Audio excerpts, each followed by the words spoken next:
Thank you. Hello, everyone. It's so nice to see all of you. To the panelists, welcome. I'm excited to host this conversation with all of you. So I thought we could get started by first understanding the lay of the land of the distribution landscape here in New England. So Poorvi, if you could briefly introduce yourself and from a brand perspective, talk about an overview of our marketplace for founders who might be starting out, and what did you wish you knew early on, maybe that you didn't? Sure. Thanks so much for having me. Great to meet all of you. So I'm Poorvi. I'm the founder and CEO of Biena Snacks. We are a brand that is reinventing the snack aisle.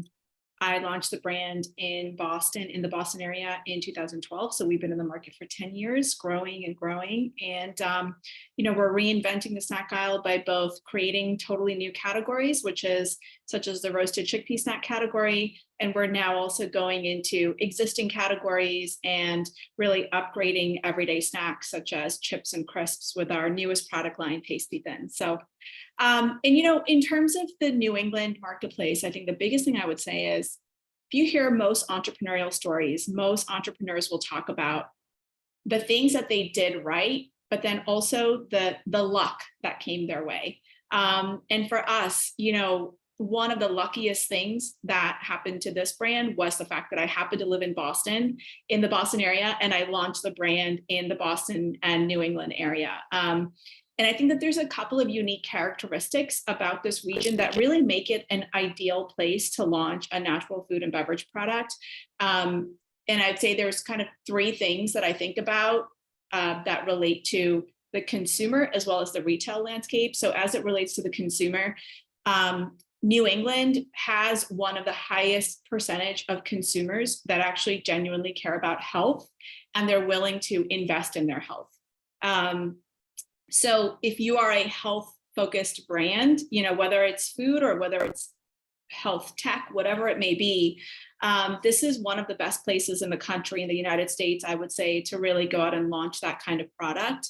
Not only are the consumers prioritizing their health, but they're also there's a wide range of income levels, and there are people across those income levels that are prioritizing it so much that they're willing to spend more for it. And then on the retail side, I would say there is such a nice mix of small, one store strong independents to mid-sized retailers, as well as large retail partners. A lot of high value retailers have a presence in the New England area, giving you a lot of choice and opportunity, regardless of what your product is, on where and how to get started. That's great. Thank you. So Jeremy, I'm going to go to you next. If you could also do a quick intro, and for the panel, or the folks listening to to our panel, what's the role of a regional distributor? That might be a new concept, I would say, for some early stage founders. And how can a distributor really help navigate this landscape that we're in? Sure, I'd be happy to. Thank you. Thank you for having me. I'm happy to be here. So I am Jeremy Isenberg. I'm the president of Chex Finer Foods.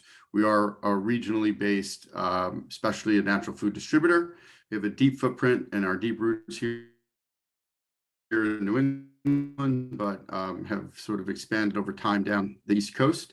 I've been at this for 21 years and my family for 58. So I think I'd say a lot has changed as the role of the regional distributor, but a lot has stayed the same. So I'll just try and tackle that quickly. I think first I'd say building a brand is hard work. I actually also said it takes a little bit of luck, Poorvi, so I would agree with you, but you have to have the right product, the right determination, passion, you've done your homework. And it requires clear expectations of yourself, of your distributor, of the retailer. I think that we'll probably expand upon that later.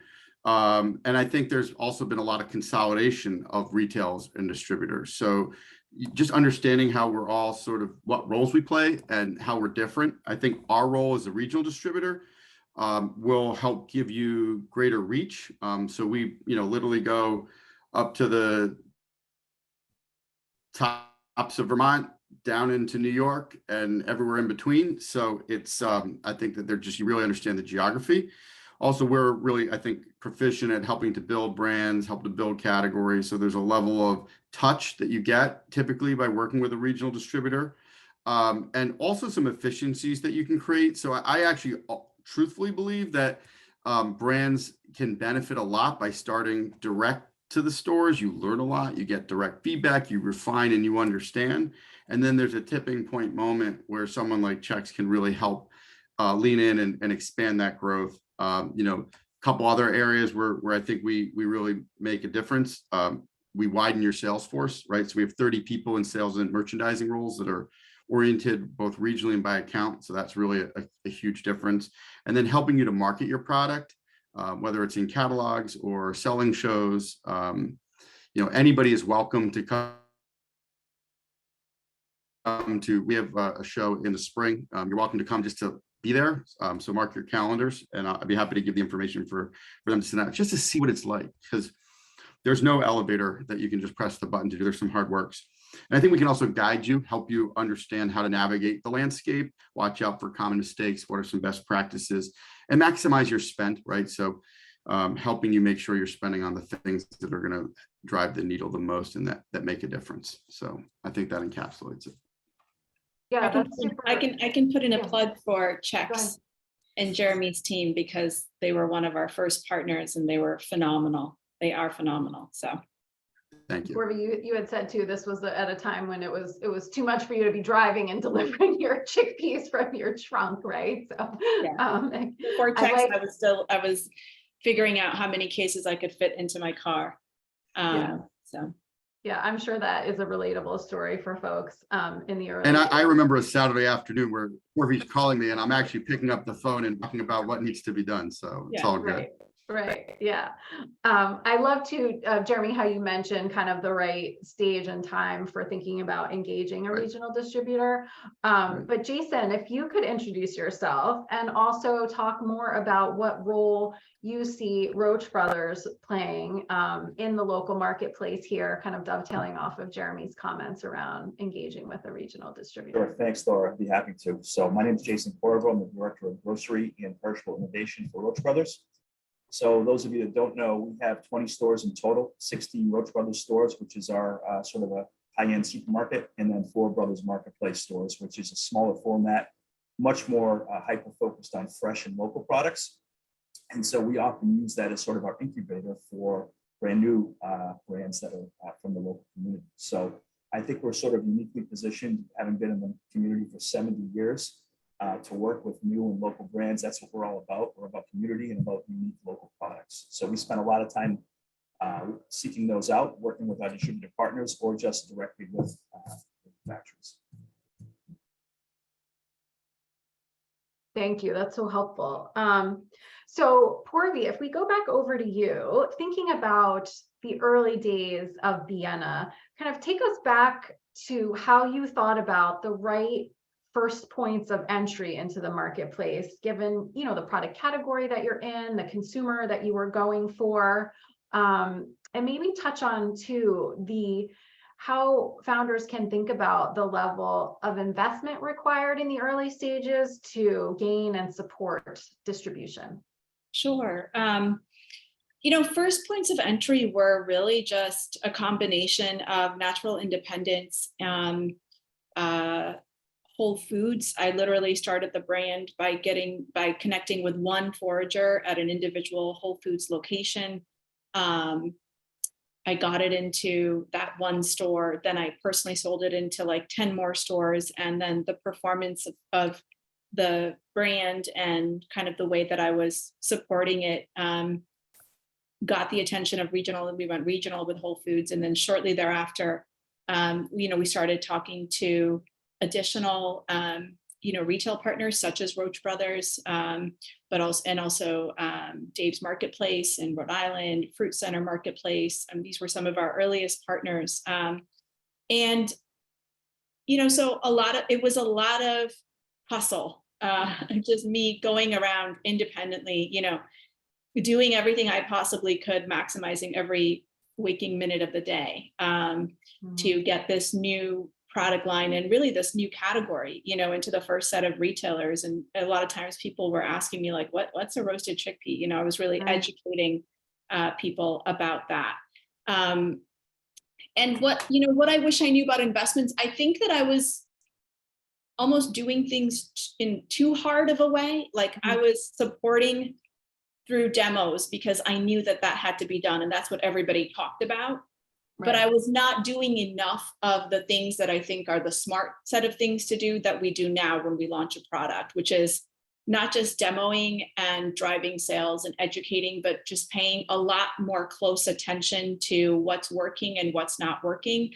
Inevitably, when you launch a product line, it doesn't matter if you're a big company or a small company. And my background's in big CPG. So I've worked on, brands that have $1 billion in sales, and you almost never get it 100% right on the first go round. And now we actually have a way that we launch products where we actually do small runs of packaging in the beginning, knowing that we're probably going to have to tweak one or two little things, And so the smart set of things that I wish I had paid attention to earlier on are things like the price point, the claims on the package. I'm just trying to think what else, even like bag sizing and format. If you're working on an emerging category like I was, which was roasted chickpeas, half the time the question is, where does this fit in the store? Those are some of the benefits you get when you're working with flexible partners, where you can create a win-win situation. You're providing them with extra support. You're bringing something new to the market for their consumers that they're going to love. And, at the same time, you get that personal touch where you can really pay attention to and really learn and kind of tweak some of these things. So I wish that, I had spent more time and energy doing those things up front. Yeah, I love that. That's so helpful. Thinking about how you can iterate even after launch or early after launch, right? Is, I think, really helpful information as well. And even thinking about where to put your product on the shelf and how you could leverage a retailer to experiment and figure out where you are going to see the most success. That's really helpful. I think, Jason, from your standpoint, as you are the receiver, I think, of a lot of, pitches, I'm sure, for new products, what are you looking for from a new local brand? What do brands need to be ready for from an investment perspective or otherwise? And, are there like a common set of mistakes that you happen to see, or things that, you would let people early on know that, you or someone in your shoes would really want to see when evaluating a new brand as a partner in your retail? Yeah, absolutely. I mean, we've seen so many item pitches, and unfortunately, we have to say no more than we say yes, right? There's a limited amount of space on the shelf and in the stores, but the first thing we look at is the quality of the product, right? We want to see it, touch it, taste it, and how does it stand up to other items that are on the shelf already? If it's trying to be sort of a national brand equivalent, does the quality match up to that or exceed that? Or is it something that's new and really unique? And if so, right, how is that story being conveyed? So many local items have a fantastic story, whether it's a family history, a recipe, a unique or emerging ingredient, right? And so that's where the packaging comes into play. How is that being conveyed on the packaging? Because that's the first and foremost way you have to communicate that to your potential customers, right?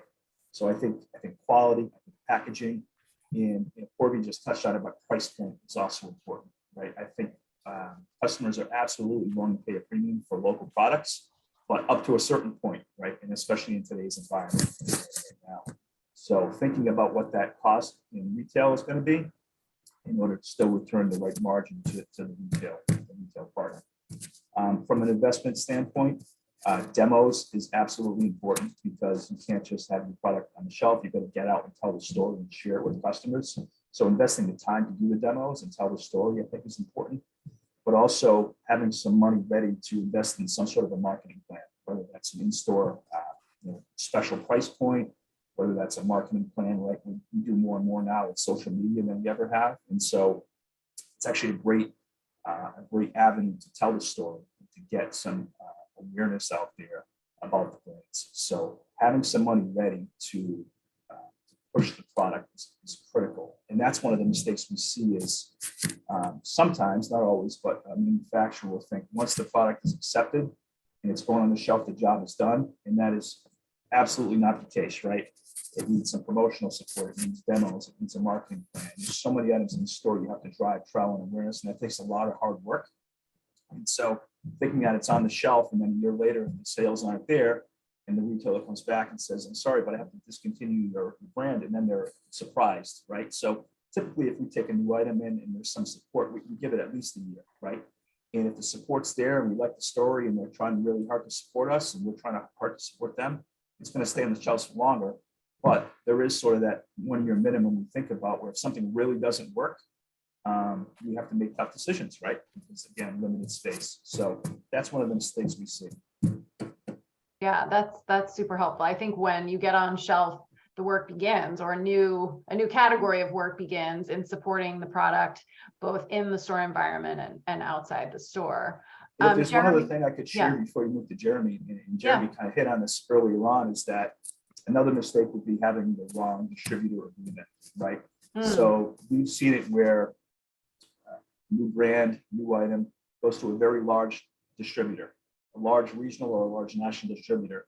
And next thing you know, the item isn't meeting the weekly turns that the distributor expected, and they will fine for slow movement fees, right? And things of this nature where they just didn't plan for that. Also, if you're a small fish in a big pond like that, you're also not getting the level of touch and love and support with retailers from the distributor that you otherwise would in a smaller regional distributor. So choosing the right partner can really help navigate the retailers as well, and almost serve as sort of a broker and help coach you and teach you and let you know how to work best with retailers like us. Yeah, that's a good plug for Jeremy for sure. What what is your perspective, Jeremy, when you see new brands come in and pitch to work with you? What are some words of advice you would give, or maybe some things that common mistakes that you see that you would want to educate folks about? I'd love to. So I'll build on a lot of what Jason and Poorvi said, and I think that we didn't rehearse any of this, but I think the good news is that you're hearing some consistency of the message, and maybe we're just coming at it like slightly from a different perspective. So I'd give people the 4 P's, and this isn't what you learned in some classroom: people, product, passion, and pricing. Okay, because it's a lot of work on the distributor side to hold hands and incubate. And it's almost like everything. You have to make sure that you've got people on the other side that are willing and that are capable and that have the right product that can actually get to the other side. Yep. Okay. I think you have to have a differentiator. If it's just another Me Too and you're just another jelly made it in your kitchen cabinet, and it won't last.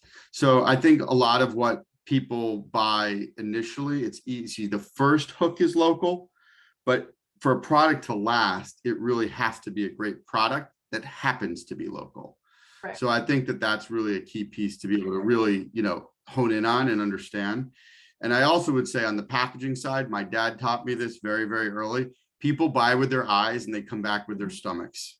Okay. So you can sample it and people are going to buy it and it's great. But once you're not there, it needs to live amongst the crowd on the shelf and it needs to stand out. So I really put a premium on, what that curb appeal looks like. I think also being realistic about and committed to understanding what's required for success. Okay. I love what Jason said. Getting into distribution is not the end or you've arrived. It's just the beginning, right? So and there's I've seen hundreds of local products. There's once in a decade products that become household staples. And I could give plenty of examples if we have time on that, that really, dominate, but they still take time. They started with 10 stores at 1.2. Okay. So I love what Poorvi sort of said as that example of you had to sort of build and build and build, and that you kind of get to that other side. And then there's plenty of them that never make it past that first year, right? So being realistic and knowing that you really got to work to separate, I think that's really important. I won't beat home the other part, but create a budget to support your product. Okay. I personally think the 2 best spends are promotions, because at the end of the day, it's sale that gains trial and awareness. Yep. And also, I mean, not just selfishly, but going to look and distributor shows are positive that you're in front of buyers that are captively able to order versus a fancy food show or a big show that you're just seeing so many people. I would start smaller and then expand. And don't forget your sweat equity, which is just that, sweat. Okay, so demos, events, samples, store visits. Common mistakes are too often brands miss the mark on pricing. Okay, so you can have a slight premium like what Jason said, but you can't be a $9 item in a $5 category. Okay, and you also have to have realistic expectations of what the margin structures are. Yeah. So if my cost is $3, it's going to probably retail for $6. It's not going to retail for $4. Okay. Yeah. And there's plenty of people out there that can help you understand that. Yeah. And case pack, that to me is one of the biggest things that people miss. 12 packs are challenging in tight spaces and tight categories. And it's also psychology. So if you buy 12 and they sell 5, the retailer's like, ooh, I've got 7 left.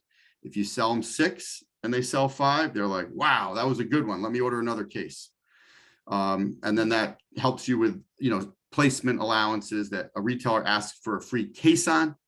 A case of 6 is a case of 12 is a case. So, yeah. Little tricks of the trade. Yeah, those are good points, tricks of the trade on pricing, but case pack especially. I'm sure right early on, smaller case packs are more advantageous. Yeah, doesn't hurt. I will add though that I think from the founder perspective, every single one of those pieces of advice is so true. I think the challenge for new entrepreneurs and new businesses is like, how do you do all of that, right? Mm-hmm. When you have very low volumes. That's just the challenge, right? And when you're, as a founder, that's your job. You have to make these really, really tough decisions because you're never going to be able to perfectly, get to a low case pack and a low price point and, and support your product at, really strong rates. And so it's really about, and I go back to the way to do that is to really just pay attention to the first set of make a set of decisions, put your assumption, put your stake in the ground on your assumptions, then go out and quickly experiment and change as you go along. You're not going to get every single one of those things right or 100% perfect, and that's okay. That's just real life, Yeah. Yeah. Very, very helpful. Let's talk a little bit about regional distribution strategy as setting the stage for and the foundation for further expansion, both regionally and nationally. Now, Poorvi, you obviously have done that very successfully with Biena. And I know when we spoke last too, you were saying how with some of your new products launching that you have gone back to starting small in the region that you're in. But, how do you reflect back on that journey and what should folks be thinking about now in the early days to help set them up for future success as, they want to succeed and expand?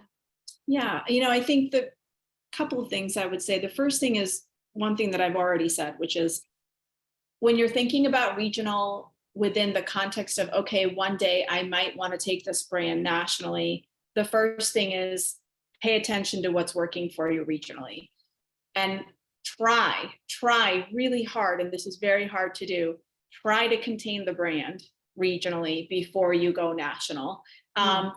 And by the way, there's no such thing as like, I'm regional today and I'm national tomorrow. That's just not how it works. It's like you're regional and then you get an opportunity at some set of stores that probably not going to put you everywhere. It's just going to take you out of the region, right? Yeah. And so I think the first thing is whatever that's making your brand click in your local region, where else can you go where you can replicate those conditions?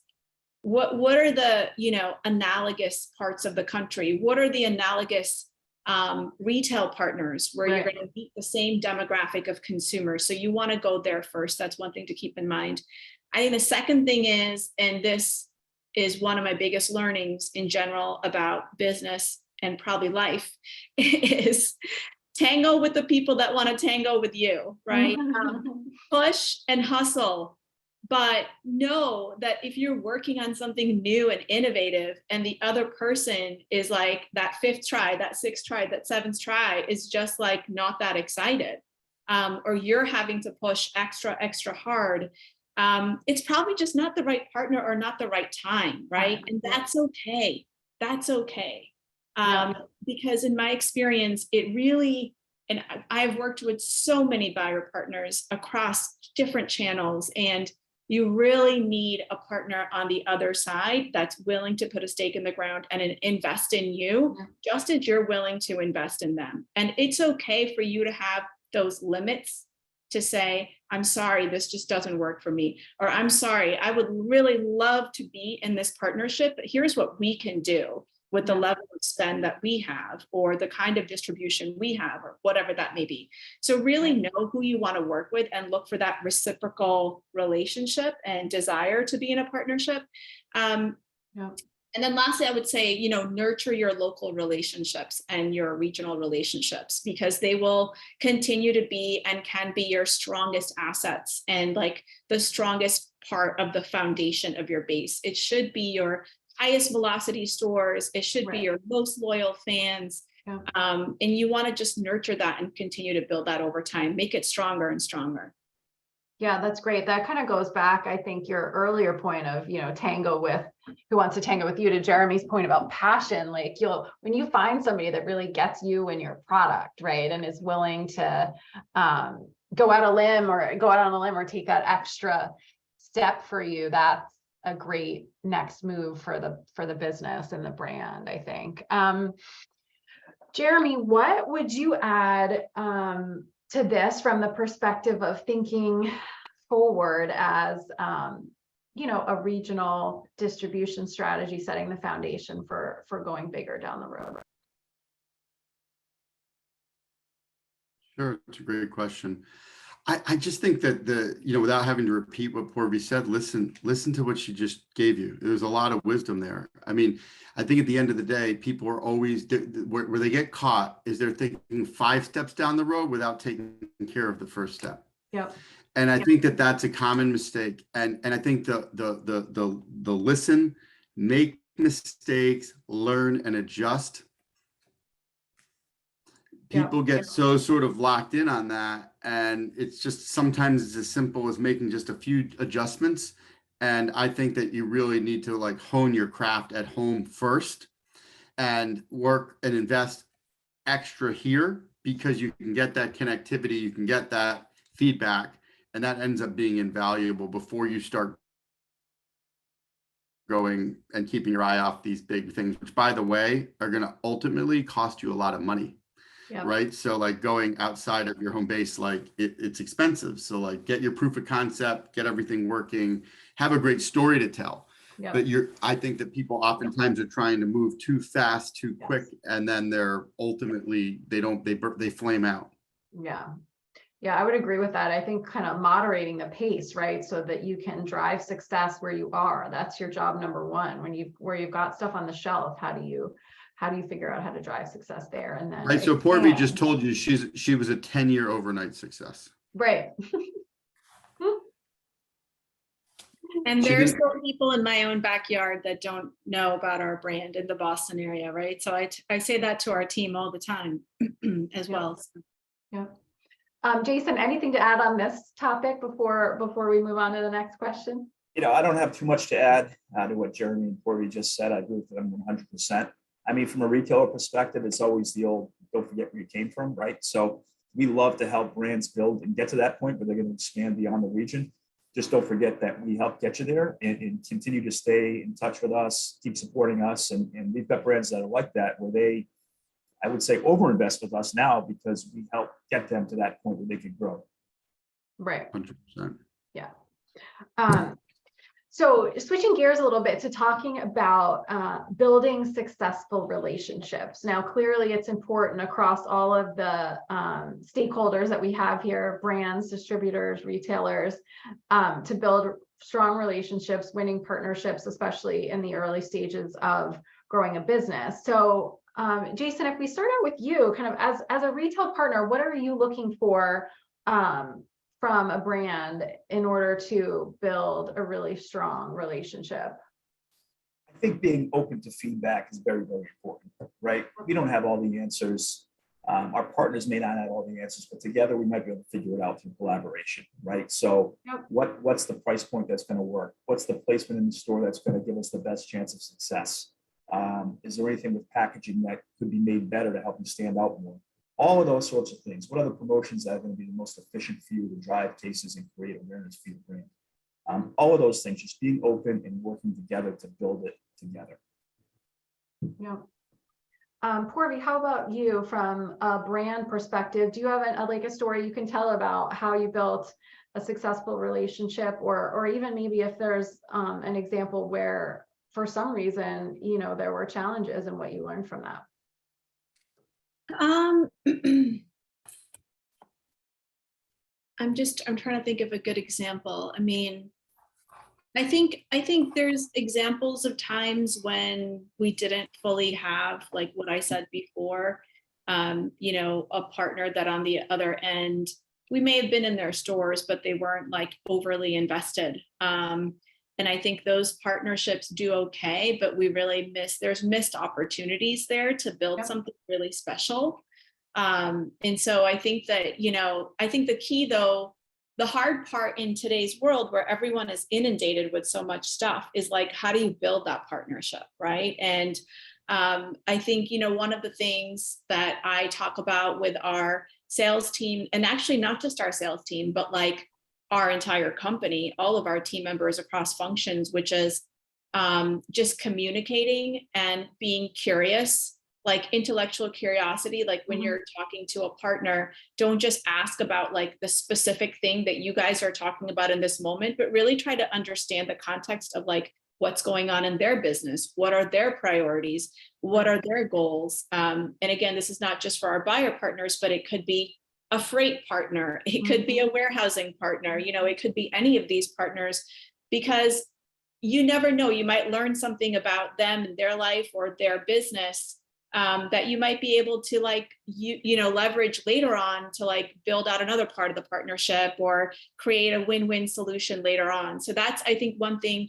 And then I think the second thing, I talk about a lot with our team is to like figure out how to add value to our partners, and especially our buyer partners. Like, can we, even if you don't have like an ask or something specific to discuss, can we send a quarterly email just being like, hey, here's what's going on with here's our data in your stores over the last quarter. Like, here's what seems to be going well, or not going well, or can we tweak this? Or, so those are some of the things that we're thinking about, and constantly trying to evolve and get better at. We're not perfect, but that's kind of the direction that I'm taking our team in order to continue to build that relationship with our partners. Yeah, that's great. Jeremy, how about from your perspective, relationship building? And you're kind of in the center of, these two folks up here, or they're up here on my screen, in terms of, navigating partnerships across the board. How would you characterize that? Absolutely. I think I love the role. So it is a three-legged stool. But I think at the end of the day, I think that the simple premises that we need in business are the same ones in life, right? So Roche Brothers, if you walk into their stores, you'll see the golden rule: treat others like you want to be treated. Like, start with that, because I think at the end of the day, people remember these things. Like, it's just sort of like, if you come at this in a way that's genuine, that's authentic, that doesn't sort of overtax everybody's time, but yet you're adding value. I think that to me is really important. And if I sort of like looked at the sort of the tenets of the people that really have been successful, that have grown from the local products to sort of, success stories, I think there is a lot of loyalty that matters. Why? Because what you're asking for at the beginning, whether it's the distributor side or the retailer side, you're asking them to believe in you. Yeah. And you're asking them to put in a lot of extra effort, because there's a lot of other things that they could sell that are a lot easier to sell, that don't require all that time to help create that awareness and build. So just remember that, because in the long run, it will pay dividends. So, you know, like being invested in those relationships long term will pay off. I think the other thing that I'll just sort of add sort of in closing is at the end of the day, I think when I really look back over the arc of time of where success has gotten created, I truly will tell you the original product you start with will not be the final product that creates that sort of click moment that it takes on. It's rare. So knowing like how to make those adjustments and seeing where that feedback is and, you know, evolving. Like I actually have a cookie brand. He's on his third packaging, but it's finally getting good because he heard it.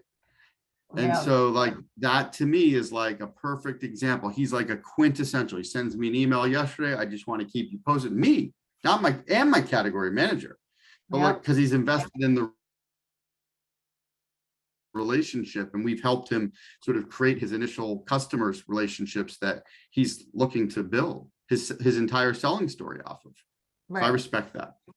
Yeah, that's so cool. I mean, I think your point too is like building relationships, you know, it's not just about having a great product and something that's different in the marketplace and a strong story, but it's really about the person too. And do you believe in the person behind the brand? And do you believe in the person kind of in it for the right reasons and make, you know, willing to learn and adjust and that person that you want to support to drive success moving forward. So, and I think Laura, you know, being clear with what your intentions are.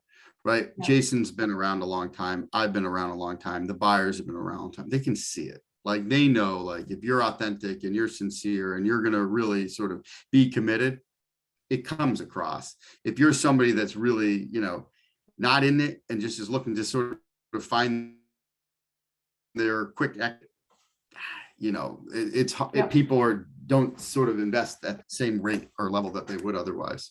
Yeah. Super helpful. I love all of these insights. I think, you know, I'm taking away a couple, you know, big themes, I think, in the relationship building we just talked about, but also Poorvi from you, just this notion of like continual learning and experimentation and willingness to be open to feedback and adjusting feels really important in the early days. And hopefully that's reassuring for some folks to think about if they're figuring out and learning something like maybe isn't quite right the way it is, that's like very normal and natural in this journey. And part of the drivers of success is to figure out a way to learn that quickly and to adjust quickly and move forward and expect that to continue moving onward. So I love that theme. And then just thinking about kind of finding the right places to be, the people that are willing to support you and have the passion for what you're trying to accomplish. So any other words of wisdom you all want to add? And then if after that, I'll move into some questions from our panelists or from our attendees, excuse me. I've got one. Yeah, go ahead. Believe in yourself more than you might really, and have realistic expectations. So I think that to me, you're always in a point. So expectation minus reality equals disappointment. So if you have clear expectations, the reality will be the reality. You'll never be disappointed. But I think when people's expectations are so grand that they're constantly in a place of disappointment, it's a hard road. This is not an easy thing, but it's rewarding if you do it right. Yep. Love that. Love that. Great. So I am going to move over to some questions from the group here. And if other folks have been saving questions, feel free to put them in the Q&A section and we'll get to it as much as we can here.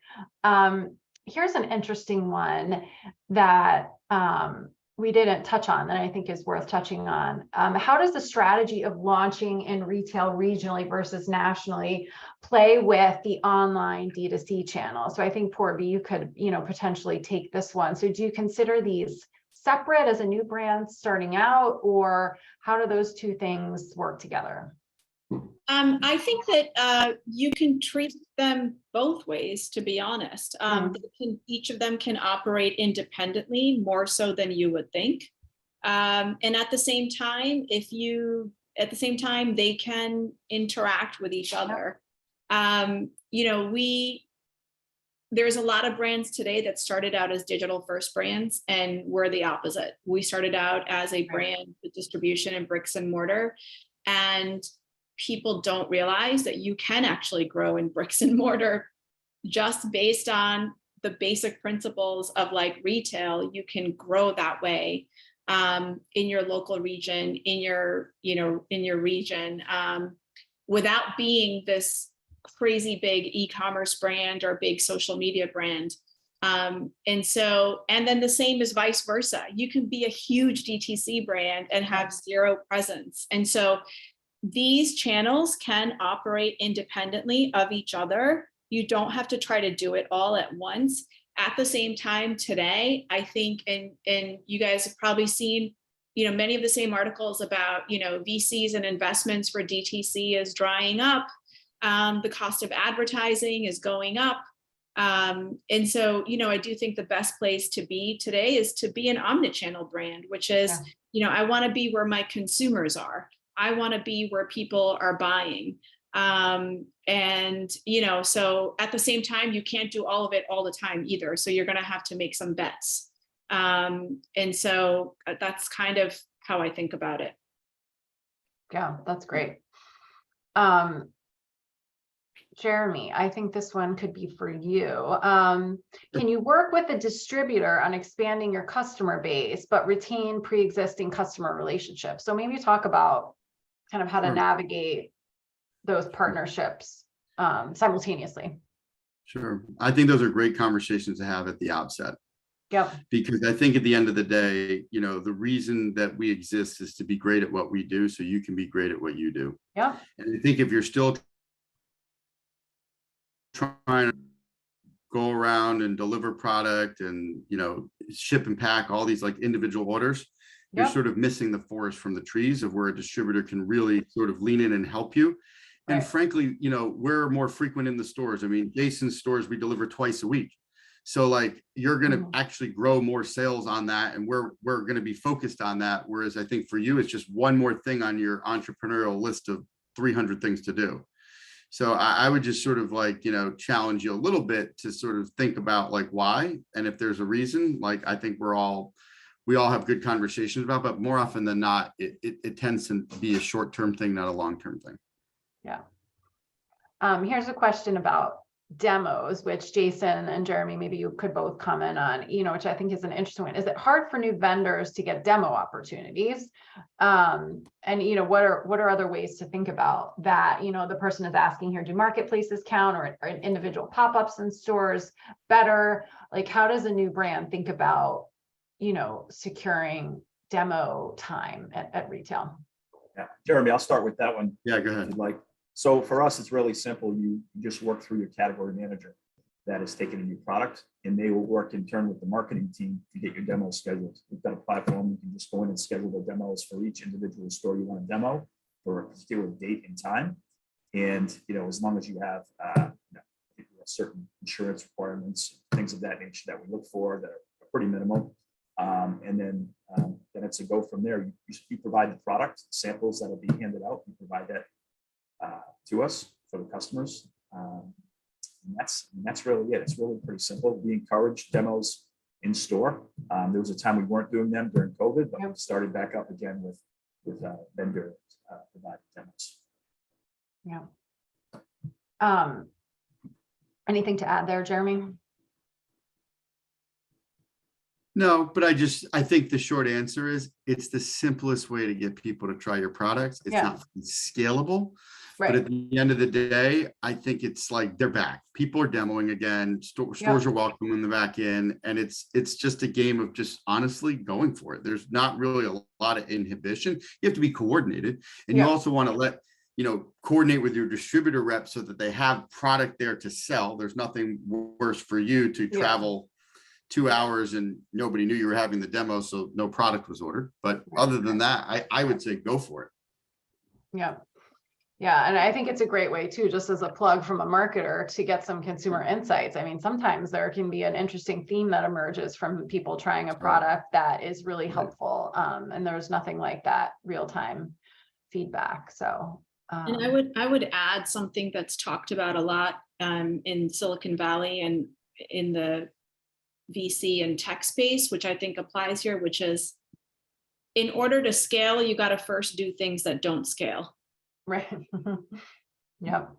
I love that. Yeah. Yeah, you got to do things a hard way first, and then you get better and better at it, and the flywheel kicks in, and Yep. that kind of thing. So here's an interesting question, maybe semi-related, Poorvi. How important is online marketing? Like, for example, amassing a social media following if you're mainly looking to launch and grow via retail? I think it's something that adds, but it's not. I think people think that you can't live without it, and that's just simply not the case. I think it's something that adds to your product and it's another way to drive awareness. Let me put it that way. Yeah. It's another way to drive awareness, but it will not ever have the same return as doing something inside of a store. Right. Because when you're inside of a store and you're investing your dollars at the shelf or close to the shelf, you're just cutting through all the BS. You're cutting through everything. You're there. The product, the consumer, and you are all there in one place. So I think of it as something extra to really boost your presence and drive awareness for low cost. Yes. And it may be something, to your point, that layers on later, like spending the money in the store at the shelf, tends to be the most effective. And in early stages, that's a really great starting point. So. Yeah, I mean, let's keep in mind that if a retail partner says yes to your products, like they're making an investment in you by like giving you this valuable shelf space, and that shelf space is yours typically for 1 year, right? And so when you're online, you're part of an infinite shelf space situation. So it's just a different, it's a different way to think about it. Yeah, I saw this question before, and I'm not sure if I'm finding it again, but you're reminding me, Poorvi, and this is something, Jason, that you could comment on a little bit more about how a brand is understanding what success looks like at the shelf, right? You talked a little bit about, potentially you've got a year, right? And based on different categories and maybe, velocity hurdle rates, or how would you, talk to somebody who's early in navigating this journey, like how to think about what are the right questions to ask, a retail partner around what success metrics are and how to think about that over time? From a retailer perspective, the short answer is it depends, right? Yeah. It really depends on the category and department you're in. But the right question to ask is, what does success look like? Because the individual category manager or director you're talking to can tell you that on a category by category basis. Right. Obviously, movement and margins are going to vary very much across the store, but they're the experts on their business that can tell you that right up front. And that would be a great discussion to have. So that, again, goes back to what Jeremy said about expectations, right? What are the expectations? Where am I going to need to be in order to stay on the shelf and continue to grow with you? Yeah. Are there certain metrics, types of metrics you would highlight? I know you said margin and movement or velocity, anything sales else? dollars, units, and margin dollars. Yeah. And then also what kind of funding support there is as well, which plays into margin. Yeah. There's another one here around, is there a particular good time of year, or what is the good time of year to approach distributors or retail partners with new pitches? Go ahead. I'd love to take that. Yeah. So here's our job. Retailers typically run category review schedules. Okay. So, and we keep track of many of the retailers that we work with. The independents tend to work just sort of what might be coming out new this month, but we then work to get you reviewed in advance of those reviews. So the worst thing that you can do is pester a buyer for this. So the independents, again, like are flexible. When you're starting to approach the larger retailers, they tend to look at their products during the review cycle. It doesn't mean that there aren't exceptions, but they're that exceptions. So I think that would be sort of my best practice wisdom for anybody thinking about, bringing a product out. Right. And the understanding then is based on a retailer. I mean, it varies by retailer, what's their review schedule for that particular category that you're in, and understanding that and knowing that that's the timing that, That's right. that'll be the right timing for you. And then here's a follow-up question. I mean, it's Right. So what we do to try and help normalize that. yep, right, because you have that information kind of at hand more broadly. Right. So we set a schedule that sort of, sets that up in advance. So we'll say, hey, we need all our submissions for salty snacks on these two times of the year. And therefore you're included in the review that we'll do and then that we'll share with the retailers. Right. Poorvi, you talked a little bit about with Biena, you were creating a new category, right? Something that at the time didn't really exist, or maybe have a very clear and certain and defined place to go in the store. Somebody asked here, how can we identify which category is right for a product? If someone's in your shoes now in the early days of launching something more new to the marketplace, I mean, I know this is something that probably all of you could comment on. How does someone think about figuring out the right place for a new product? I think it comes down to the two main stakeholders, which is the consumer and the retailer. And I think it starts by doing your homework with both. Where would your just survey people, right? It could even be the immediate people around you. Both a positive and a negative about food is that everyone around you eats food. And everyone around you has an opinion. An opinion about food. Yes, exactly. So do your homework from a consumer standpoint. Where would people think that this item would belong in the store? Where would they think they would be looking for this item? And then, of course, the other part is, with the retail partners that you're approaching, to walk their stores, to know their stores like the back of your hand. How do they have things positioned? What makes sense for their stores? And then you can have that conversation about, is it possible for us to place it here? Is it possible for us to place it here? You may not always have that flexibility. In fact, more often than not, you will not. But you can always try to have that conversation and influence the decision, and then you can also later on, as you get more experience and you learn where it belongs, you can have stronger opinions and decide that you don't want to participate if it's not placed in a certain part of the store, based on your experience, right? Right, or you can have data to back up how well or not well it did in a certain section. You have to start out more flexible and then form an opinion based on real data. Yep. Love that. Anything else you guys, Jason or Jeremy, would add on that from your perspective? Jason? No, she just nailed it. Exactly. I always, when I'm not sure, I always say, where does the customer expect to find it? Right. That's our starting point. We're thinking about our shoppers and really looking for it. And then we can navigate the anything that's territorial. Well, this buyer should have it, or this buyer should go in this category, this category. We can navigate all that, but the default is, where does the customer expect to find it? And that's where we should put it. Yeah, that's great. Let's see here. I love this question that just came in. It's specifically for Poorvi. What do you find to be your 80-20 rule with your business? Meaning, what brings 80% of your results with 20% of your effort? My God. Tough question. Doesn't exist. Yeah. I ask myself that question every single morning and sometimes multiple times a day. And now that I have a team, oftentimes for me, it's about the things that will impact my team versus the things that I'm individually executing. So like if there's a new way that we're doing something, or new way that we're approaching something, or training, or all of those things that are not that sexy, but will impact a big part of the business. That's kind of one way that I think about it. The other way that I think about it is revenue driving activities versus administrative activities, especially in my role as a CEO. Like I could spend my whole day literally just if I just open my inbox, I could spend my entire day just responding to emails, and that just literally can't happen. So then I have to explain to people when they don't get emails back from me on my team internally, like, I promise you, this was the right choice for me not to respond to you. So those are two ways that I think about it. Yeah, that's great. I'm just going to do, I think, one more here as we're getting towards the close of the hour here. A question, a topic on everyone's mind these days is just around like navigating the challenging supply chain environment.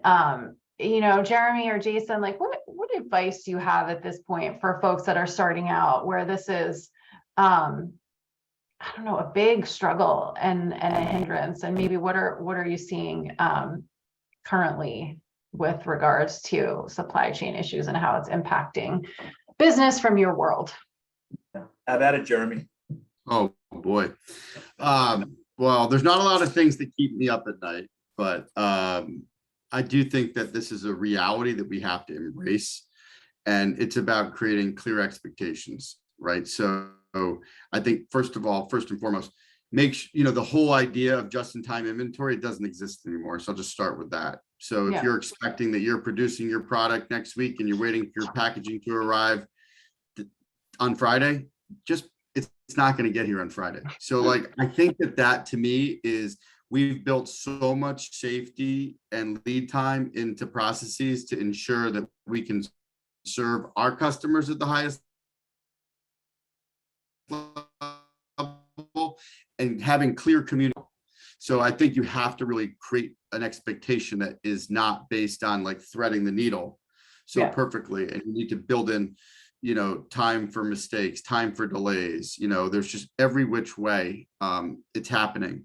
So I think that, for us, it's and frankly, there's nothing worse. And we live this and we try and do our best to minimize this. But when you're launching a new product and you've went and got that listing at a fine retailer like Roche Brothers, and the product's not there, and it's not there for like weeks or months, you're really hurting yourself. So like, don't promise something to be there when it's not realistically in your hand, because that's where you also set yourself up where you're getting off on the wrong foot.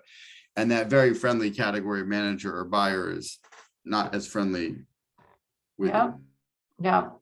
It's super hard to navigate, right? There's like not a lot of precedent, I guess, for like how much buffer should I put in my timeline at this point. But to your point, thinking about how to do that is really important. How about Jason, for you? What are you seeing from a retail perspective? I know it's hard. I walk down the store aisles now, and there's like lots of holes in the shelves these days. So it's true, and I don't know if it's ever going to go back to what it was, right? Inevitably, there will be some sort of supply chain challenge. The one thing we ask is just be upfront and honest about it with us, with the distributor, and then let's work together to try to solve it. That's all we can ask.